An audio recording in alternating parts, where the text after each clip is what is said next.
మొలకలు, fruits, nuts ఉండాల్సిన నా ప్లేట్లో ఈరోజు చికెన్ కర్రీ అయితే ఉంది. ఏ మాటకు ఆ మాట, కూర అయితే అద్దరిపోయింది. చాలా రోజుల తర్వాత టేస్టీ ఫుడ్ తిన్నా. రెగ్యులర్గా నేను తినేవి కాకుండా నాకు నచ్చినవన్నీ ఒక్కొక్కటి ప్లేట్ మీదకి వచ్చేసాయి. నిన్న నేను ఫుడ్ని చూసానా, ఫుడ్ నన్ను చూసిందా, అసలు ఎవరిని కంట్రోల్ చేశారో నాకు కూడా అర్థం కాలేదు. దీని అంతటికీ మెయిన్ రీజన్ అయితే మీరే.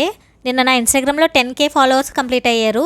సో దానికి రీజన్ కూడా మీరే కదా. సో 10K రీచ్ అయిన సందర్భంలో మా ఫ్యామిలీ నాకు తెలియకుండా చిన్న సర్ప్రైజ్ అయితే ప్లాన్ చేశారు. కేక్ కట్ చేయించి ఫుల్గా అన్నీ పెట్టేశారనమాట. సో అన్నీ తినాల్సి వచ్చింది. కానీ హానెస్ట్లీ ఇది నా 10K సెలబ్రేషన్ కాబట్టి నేను ఎలాంటి గిల్ట్ లేకుండా ఎంజాయ్ చేశాను.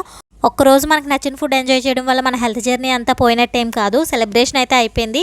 ఇక ఇవాళ మళ్ళీ నా రెగ్యులర్ రొటీన్కి అయితే వచ్చేసా. అండ్ గైస్, ఈ 10K రీజన్ మీరు, మీ సపోర్ట్ లేకుండా ఇది పాసిబుల్ అయ్యేది కాదు. Thank you so much for 10K. ఇక ముందు కూడా మన హెల్త్ జర్నీని కలిసి కంటిన్యూ చేద్దాం.